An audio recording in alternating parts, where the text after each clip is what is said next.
नमस्कार, welcome to PN distance education. मैं रविशेखर चौहान आपको आज से नियमित जूनियर शिक्षक भर्ती 2021 की क्लासेस मिल सकेंगी हमारे यहाँ से। तो स्टार्ट करने से पहले कुछ परीक्षा के पैटर्न पे चर्चा कर ली जाए, किस तरह से परीक्षा का पैटर्न होगा हमारा। वैसे इस परीक्षा के लिए टोटल पूर्णांक 150 निर्धारित किए गए हैं, जिसमें 50 और 100 के टर्म में हमारा पेपर होगा। परीक्षा की तिथि वैसे 18 अप्रैल निर्धारित की गई है। वैसे मेरा अनुमान ये है कि इस तिथि पे पेपर संभवतः नहीं हो पाएगा, कुछ समय ज़रूर आगे बढ़ेगा। ये मेरा पर्सनल ओपिनियन है। बाकी अगर समय से पेपर हो तो और अच्छी बात है, हमें इस तिथि को ही टारगेट करके आगे बढ़ना है। तो इसमें 50 अंक का जो पेपर होगा, इसको सेक्शन ए मान करके, ये कंपलसरी सेक्शन है। इसमें ये सेक्शन सभी के लिए अनिवार्य है, जिसमें करेंट अफेयर्स, सामान्य विज्ञान, सामाजिक विज्ञान, रीजनिंग, मैथमेटिक्स, टोटल जो है कि बहुत ही सिंपल क्वेश्चन, लो लेवल के क्वेश्चन पूछे जाएंगे। और एक जो सब्जेक्ट होगा आपका सेक्शन बी जो है, ये आपका 100 नंबर का होगा।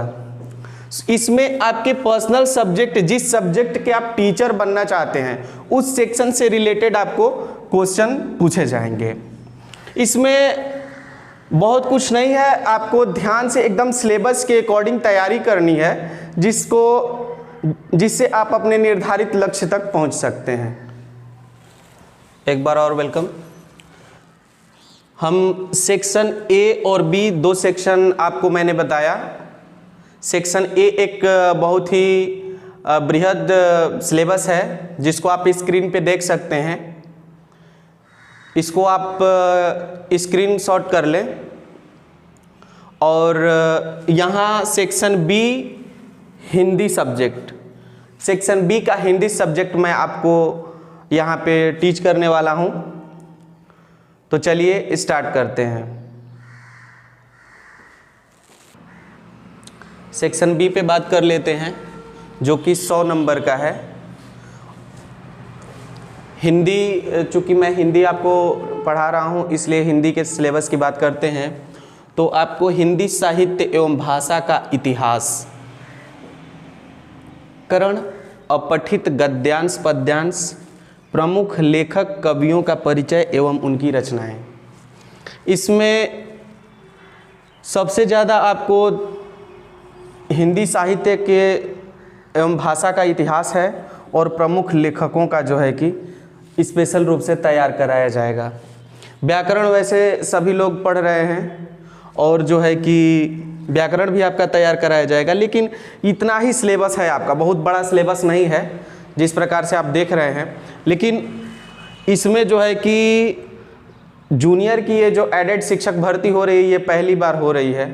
तो किस लेवल के क्वेश्चन पूछे जाएंगे अभी तक निर्धारित नहीं है, लेकिन फिर भी एक अच्छा खासा लेवल रहेगा, जिसको ध्यान में रख करके हमें तैयारी करनी है। तो आज मैं आपको हिंदी साहित्य एवं भाषा के इतिहास को लेकर के अपना जो है कि शिक्षण कार्य आगे बढ़ा रहा हूँ। तो चलिए स्टार्ट करते हैं। हिंदी साहित्य एवं भाषा का इतिहास, यहाँ पे सबसे पहले हम ये जानेंगे कि हिंदी साहित्य का उद्गम कैसे हुआ, कैसे हिंदी साहित्य जो है कि कोई भी भाषा जब आती है तो अचानक ही ऐसा नहीं हुआ कि सब लोग हिंदी बोलने लगे। पहले जो है कि भाषा परिवर्तित रूप में रही होगी, फिर धीरे धीरे उस भाषा में संशोधन हुआ होगा, उसके पश्चात जो है कि भाषा को एक रूप मिला होगा, और आज हम उसे हिंदी के नाम से जानते हैं। तो जो आज हम हिंदी के नाम से जानते हैं, ये संस्कृत की ही भाषा है, जो कि परिवर्तित होकर के आज हिंदी के रूप में हम इसे प्रयोग करते हैं। तो इसकी जननी जो है कि जननी अर्थात मातृभाषा, माँ भाषा जो है उसकी संस्कृत है। संस्कृत से धीरे धीरे परिवर्तित होते हुए आज जो है कि हिंदी पहुंची है। तो सबसे पहले इसको 3 भागों में विभाजित किया गया है।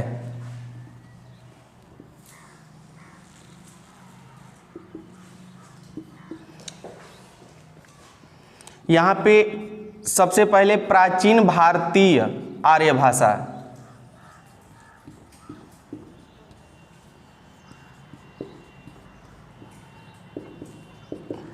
जिसका टाइम पीरियड है 1500 ईसा पूर्व से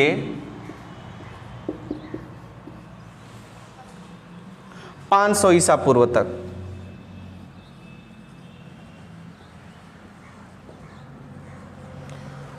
उसके बाद हमारा मध्यकालीन आर्य भाषा,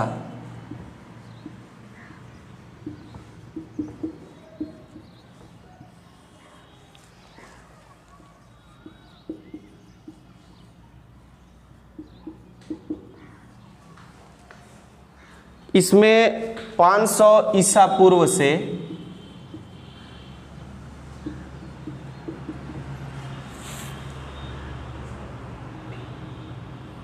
1000 ईसा पूर्व तक, 1000 ईस्वी तक सॉरी, और आधुनिक भारतीय आर्य भाषा,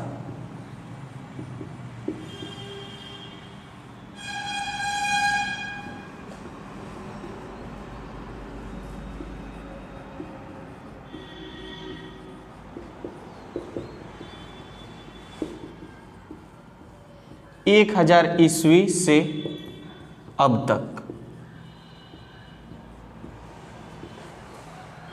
इस प्रकार से हमारी हिंदी भाषा का विकास हुआ है। ये सबसे पहले प्राचीन भारतीय आर्य भाषा जो है ये पूर्णतः संस्कृत की भाषा हुआ करती थी। इसी समय में ऋग्वेद, यजुर्वेद, सामवेद, अथर्ववेद चारों वेदों की रचना हुई थी। मध्यकालीन भारतीय आर्य भाषा इस समय में हिंदी भाषा जो है कि अपने रूप को परिवर्तित करने लग गई थी। इस समय पाली, प्राकृत और अपभ्रंश, संस्कृत से पाली फिर प्राकृत और अपभ्रंश 3 भाषाओं के रूप में जो है कि मध्यकालीन भारतीय आर्य भाषा जो रही। और उसके बाद अपभ्रंश के बाद जो है कि अपभ्रंश का अर्थ होता है बिगड़ा हुआ। तो किसका बिगड़ा हुआ रूप? हिंदी का जो बिगड़ा हुआ रूप है उसे अपभ्रंश कहते हैं। और अपभ्रंश के बाद जो है कि हमारी आधुनिक भारतीय आर्य भाषा आती है जो कि अभी हिंदी है। और हिंदी में ये नहीं कि अभी, हिंदी में लगातार जो है कि परिवर्तन जारी है, जो कि हमारे विश्व से जो भी नए शब्द हैं वो कहीं ना कहीं हिंदी भाषा में प्रयोग किए जा रहे हैं। तो अमूमन बोलचाल की भाषा में भी लोग हिंदी शब्दों, फारसी शब्दों, उर्दू शब्दों का जो है कि प्रयोग करते हैं। ये क्या है? ये भाषा में परिवर्तन, अनवरत परिवर्तन जारी है। तो संस्कृत, ये पाली, प्राकृत, अपभ्रंश और उसके बाद जो है कि ये आधुनिक जो हम आज हिंदी बोलते हैं ये भाषा है। तो आज हम प्राचीन भारतीय आर्य भाषा जो है कि 1500 ईसा पूर्व से 500 ईसा पूर्व तक जो था ये वेदों की रचना का काल था। तो थोड़ा सा हम वेदों के बारे में थोड़ा सा डिस्कस करेंगे कि कौन सा वेद किस समय में रचा गया और इसकी क्या विशेषताएं हैं। और क्रम से फिर हम मध्यकालीन भारतीय आर्य भाषा और आधुनिक आर्य भाषा की तरफ बढ़ेंगे। क्वेश्चन हमारे बस यहीं से पूछे जाएंगे कि प्राचीन भारतीय आर्य भाषा क्या है, किस तरह से यहाँ पे हुआ, और मध्यकालीन भारतीय आर्य भाषा कौन से कवि रहे, क्या रचनाएं की और किस तरह से भाषा का परिवर्तन हुआ। और आधुनिक भारतीय आर्य भाषा में भी जो है कि बहुत सारे परिवर्तन हुए, बहुत सारे कवि हुए। इन्हीं 3 खंडों में इसको विभाजित किया गया है और इसको हम लोग कंटिन्यू पढ़ेंगे। प्राचीन भारतीय आर्य भाषा 1500 ईसा पूर्व से 500 ईसा पूर्व तक, ये संस्कृत प्रधान काल था। इस काल में जो भी रचनाएं हुई वो संस्कृत में हुई। ऋग्वेद, यजुर्वेद, सामवेद, अथर्ववेद। तो एक क्वेश्चन यहाँ से बनता है कि ऋग्वेद, यजुर्वेद, सामवेद, अथर्ववेद इनकी रचना किसने की? तो इनकी रचना किसी ने नहीं की, इसलिए इन्हें अपौरुषेय कहा जाता है। मतलब किसी पुरुष ने इन्हें नहीं लिखा, लेकिन किसी ने तो इसका संकलन किया होगा। तो इसके संकलनकर्ता के रूप में एक नाम जो है कि हमारे सामने आता है। सूचनाएं जो है कि जो भी आंकड़े थे इधर उधर बिखरे पड़े थे, उसको महर्षि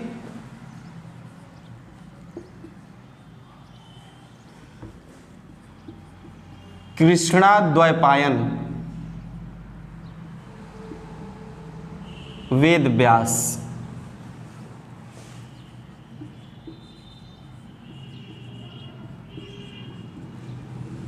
वेद व्यास के द्वारा, महर्षि कृष्णाद्वैपायन वेद व्यास के द्वारा इन वेदों को संकलित किया गया, एकत्र किया गया, और इस प्रकार से ये वेद हमारे सामने होते हैं। तो ऋग्वेद इसमें सबसे पुराना वेद माना जाता है। यजुर्वेद, सामवेद और अथर्ववेद, इन चारों वेदों को संहिता कहा जाता है।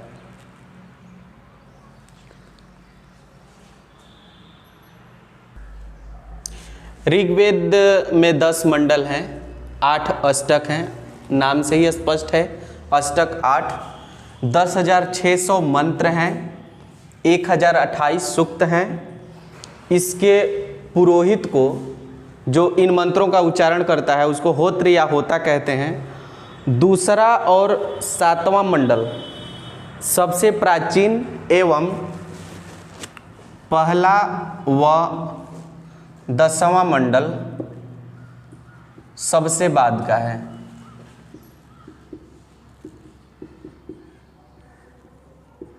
सबसे बाद का है।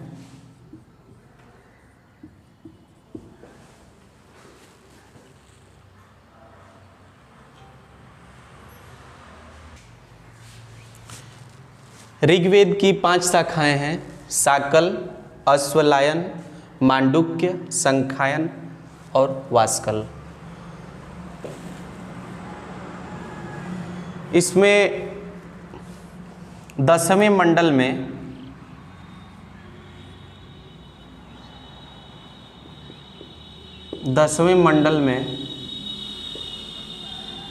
वर्ण व्यवस्था का उल्लेख मिलता है।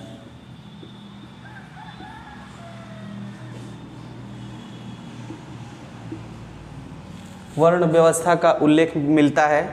प्रसिद्ध गायत्री मंत्र,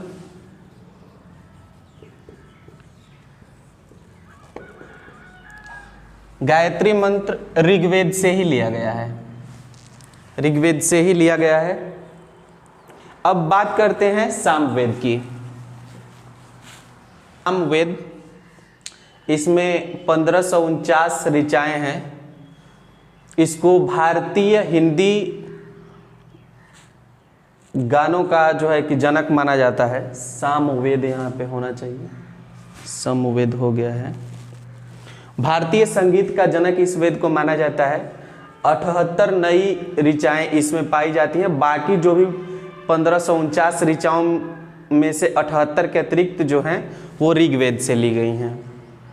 इसके पुरोहित जो इन मंत्रों को गाता है उसको उद्गाता कहा जाता है।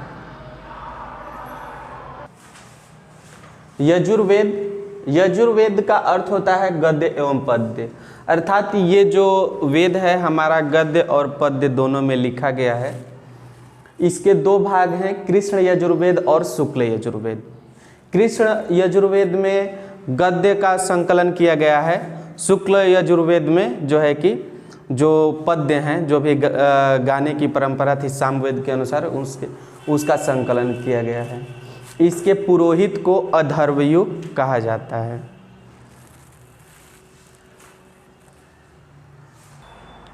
आगे अगले वेद की तरफ चलते हैं, अथर्ववेद।